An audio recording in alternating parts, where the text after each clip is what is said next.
जय श्री कृष्णा। दोस्तों, भगवान श्री कृष्ण ने महाभारत के दौरान अर्जुन को ऐसे सबक दिए थे जिससे उनकी जिंदगी बदल गई थी। तो दोस्तों, हम आज आपको वो 9 सबक सिखाने जा रहे हैं जिनसे अर्जुन की जिंदगी बदली थी। दोस्तों, इन सबक से क्या पता आपकी जिंदगी भी बदल जाए, आपको सफलता मिल जाए। तो दोस्तों, इन 9 सबक को सीखने से पहले आपको हमारे चैनल को सब्सक्राइब करना है और वीडियो को पूरी देखना। आपको प्रण लेना है कि मुझे ये वीडियो पूरी देखकर जानी है और इसको अपनी ज़िंदगी में उतारने का भी प्रण लेना है कि इन 9 सबक को मैं अपनी ज़िंदगी में उतारूं। और हर एक को अच्छी तरह से समझाया गया है, इसलिए पूरा हर एक सबक को सीखना है। तो हम एक एक सबक करके शुरू करते हैं। दोस्तों, भगवान श्री कृष्ण का सबसे पहला सबक हमारे लिए कर्म का महत्व। तो दोस्तों, भगवान श्री कृष्ण ने भगवत गीता के दौरान अर्जुन को बताया था कर्म का महत्व। कुरुक्षेत्र के युद्ध में अर्जुन की अंतरात्मा अपने ही रिश्तेदारों, पूर्वजों और गुरुओं को मारने के विचारों से परेशान थी। उन्होंने लड़ने से इनकार कर दिया और फिर कृष्ण ने भगवत गीता नामक दार्शनिक महाकाव्य दिया। उन्होंने कहा कि मैं इस ब्रह्मांड का एकमात्र निर्माता हूँ। मैं चाहूँ तो सुदर्शन चक्र से शत्रुओं को क्षण भर में मार गिरा सकता हूँ, लेकिन मैं आने वाली पीढ़ी को कर्म का महत्व सिखाना चाहता हूँ। उन्होंने आगे कहा, अपना कर्तव्य निभाइए और उसके परिणाम से अलग रहे। परिणाम से प्रेरित न हो, वहाँ तक पहुँचने की यात्रा का आनंद ले। अंत में उन्होंने अर्जुन को युद्ध करने और दुश्मनों को नष्ट करने के लिए मना लिया। तो दोस्तों, भगवान श्री कृष्ण ये कहना चाहते हैं, यदि आप काम नहीं करेंगे या अपना कर्तव्य नहीं निभाएंगे तो आपको अप्रत्याशित चीज़ों या परिणाम नहीं मिलेंगे।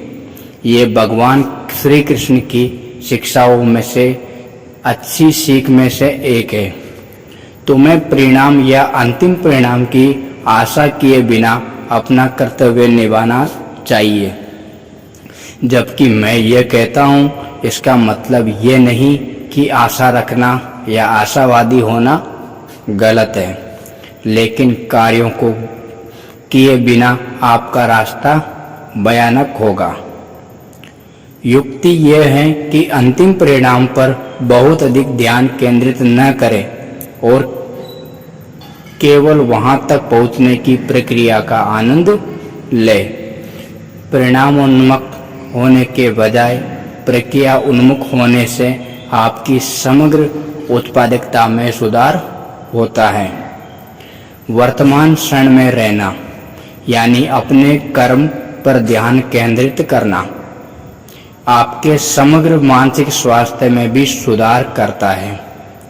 अर्जुन अपनी भावनात्मक बुद्धिमत्ता को बरकरार नहीं रख सके। कृष्ण ने उसे वर्तमान पर ध्यान केंद्रित कर सिखाकर उसे प्रबुद्ध किया था। तो दोस्तों, ये है कर्म का महत्व। दोस्तों, दूसरा सबक है, हमेशा कोई कारण या अच्छा कारण होता है। भगवत गीता में भगवान श्री कृष्ण ने कहा कि सब कुछ किसी कारण या अच्छे कारण से होता है। जीवन में जो कुछ भी होता है अच्छे के लिए होता है, उसके पीछे हमेशा कोई कारण होता है। उन्होंने ये भी उल्लेख किया है कि हम सभी एक ही रचयिता ईश्वर की संतान हैं। ईश्वर सर्वोच्च शक्तिमान है और यह संसार उसी के द्वारा संचालित होता है। और चूंकि हम सभी भगवान के बच्चे हैं, हमारे साथ कुछ भी बुरा नहीं हो सकता। इसलिए जो कुछ घटित हो चुका है या जिन पर हमारा नियंत्रण नहीं है उन पर रोना नहीं चाहिए। तो सबसे अच्छा है हमें चीजों को छोड़ना और स्वीकार करना होगा। तीसरा सबक, सचेतनता। यहाँ पर फिर श्री कृष्ण हमें वर्तमान क्षण में जीना सिखाते हैं। वह भविष्य के प्रति सचेत थे, लेकिन उन्होंने चिंता किए बिना वर्तमान क्षण में जीना चुना। हालांकि वह जानते थे कि आने वाले भविष्य में क्या होगा, फिर भी वो वर्तमान क्षण में रहे। माइंडफुलनेस का अर्थ वर्तमान में रहना और वर्तमान क्षण के बारे में जागरूक रहना। माइंडफुलनेस जीवन बदल रही है और जीवन की गुणवत्ता में अंतर लाती है।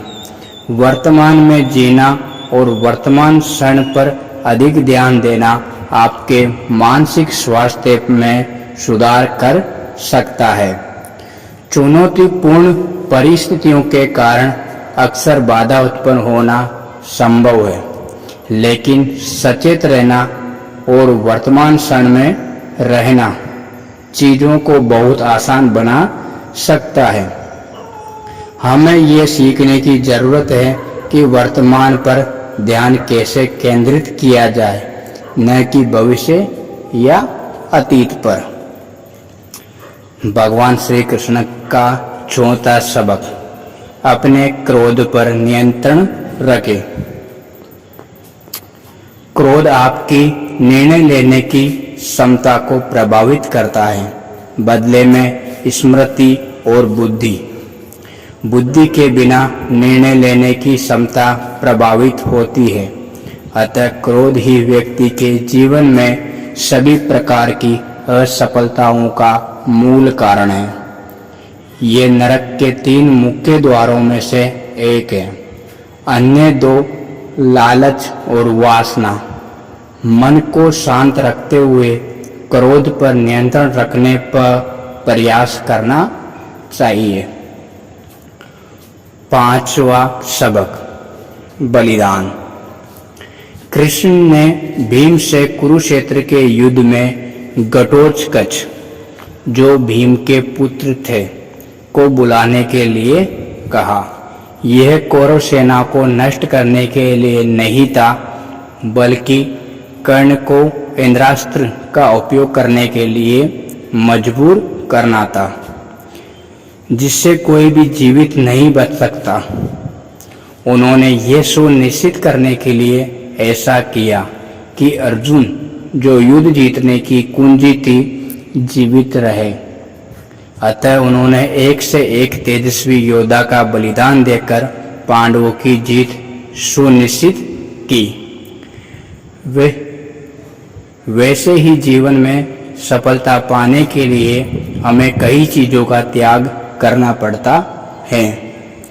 त्याग के बिना कोई महत्वपूर्ण प्रगति या उपलब्धि नहीं हो सकती। यदि आप अपने आराम क्षेत्र, अभिमान, अहंकार, समय, धन या सुरक्षा का त्याग करने को तैयार नहीं हैं, तो आप कभी भी सफलता के उच्चतम स्तर को प्राप्त नहीं कर पाएंगे। 6वां सबक, नम्रता या विनम्रता। यद्यपि श्री कृष्ण भव्य द्वारका के राजा और समस्त सृष्टि के देवता थे, फिर भी वे विनम्र थे और हमेशा अपने बड़ों के प्रति अत्यधिक सम्मान दिखाते थे। चाहे वे उनके माता पिता हो या शिक्षक, वो उन्हें सुख देने के लिए सदैव उत्सुक रहते थे। इस वजह से वो जहाँ भी जाते थे, लोग उनकी मदद के लिए हमेशा तैयार रहते थे। कुरुक्षेत्र युद्ध के दौरान कृष्ण ने एक तुच्छ सारथी की भूमिका निभाई। श्री कृष्ण सादगी के प्रतीक थे और सारथी के रूप में उनकी भूमिका इसका प्रमाण है। विनम्र या नम्र होना व्यक्ति का सबसे महत्वपूर्ण गुण है। कृष्ण की तरह आपको भी जीवन में विनम्र होना चाहिए। ये आपको ईमानदार लोगों के साथ वास्तविक संबंध बनाने में मदद करता है। लोगों को अपने जीवन में खुश होने के अधिक कारण देने के लिए पर्याप्त विनम्र बने। 7वां सबक, कोई भी काम छोटा या बड़ा नहीं होता। भगवान कृष्ण अकेले ही कुरुक्षेत्र का युद्ध जीत सकते थे, लेकिन उन्होंने अर्जुन का मार्गदर्शन करना चुना, उसके लिए अपना रथ चलाया। वो कहते हैं, नौकरी तो नौकरी है, कोई छोटा या बड़ा काम नहीं होता। कोई भी श्रम गरिमा के बिना नहीं। आपको अपनी नौकरी से प्यार करना चाहिए और अपनी नौकरी के दौरान अपना सर्वश्रेष्ठ देना चाहिए, चाहे वो कितनी भी बड़ी या छोटी हो। आपकी नौकरी आपके जीवन का एक बड़ा हिस्सा भरती है और वास्तव में संतुष्ट होने का एकमात्र तरीका सभी प्रकार की नौकरियों का सम्मान करना और उन्हें स्वीकार करना है। 8वां सबक, सबसे अच्छे या सच्चे मित्र। सुदामा श्री कृष्ण की बचपन की सखी थी, सखा था। कृष्ण के विपरीत यह एक वंचित व्यक्ति था। उसकी आर्थिक स्थितियां अच्छी नहीं थी। उनका परिवार मुश्किल से दिन में 2 वक्त के खाने का इंतजाम कर पाता था। एक बार वह कृष्ण से मिलने उनसे सहायता मांगने चले गए, लेकिन एक बार जब वो श्री कृष्ण से मिले, उनमें अपने मित्र कृष्ण से अपनी समस्याएं साझा करने का साहस या दिल नहीं था।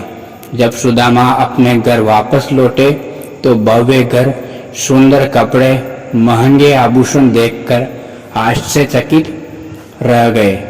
एक सच्चे मित्र और वास्तविक मित्र होने के नाते कृष्ण ने सुदामा की समस्याओं को समझा।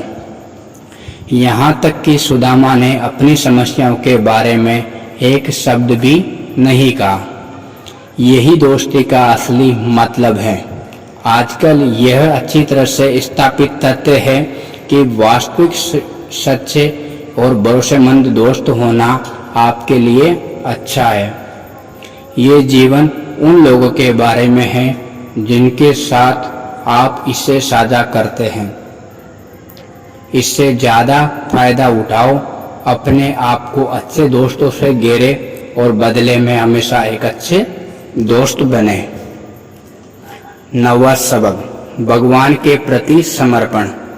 हर समय श्री कृष्ण अर्जुन से 2 काम एक साथ करने के लिए कहते रहते थे। अपने मन में भक्ति में लगाओ और अपने शरीर को एक योद्धा के रूप में अपने भौतिक कर्तव्य को पूरा करने में लगाओ।